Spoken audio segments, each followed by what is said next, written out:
Hello guys, সবাই কেমন আছো? নিশ্চয়ই সকলে ভালো আছো গাইস। আজকে আবারও চলে আসলাম তোমাদের মাঝে কুকিং ব্লগের সাথে। আজকে রেসিপিতে রয়েছে ধনিয়া পরোটা। যদি এটা আমাদের বাংলাদেশি রেসিপি নয়, এটা হচ্ছে রাজস্থানি রেসিপি।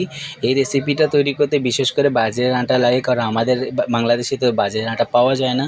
তাই আমি এখানে বেসন নিয়ে নিয়েছি পরিমাণ মতন, এখানে আমি আটা নিয়ে নিয়েছি, তোমরা দেখতেই পারছো।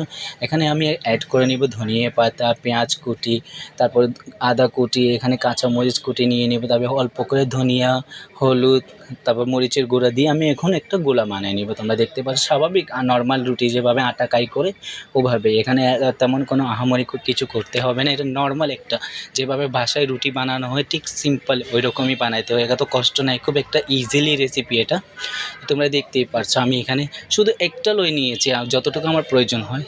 তো এখন আমি এটা হালকা করে আমি তেল দিয়ে ভেজে নেব। পরোটা যেভাবে স্বাভাবিক পরোটা বানাই ওভাবে আমি করব। তোমরা ইজিলি বানাতে পারবে। শর্টকাট, এটা হচ্ছে শর্টকাটে ব্রেকফাস্টের জন্য বিশেষ করে। তো তোমরা দেখতেই পারছো খুব সুন্দর করে একটা পরোটা রেডি করা হয়ে গেছে। তো গাইস, তোমাদের মাঝে আমার ভিডিওটা কেমন লাগে আমাকে অবশ্যই কমেন্টে জানাবা।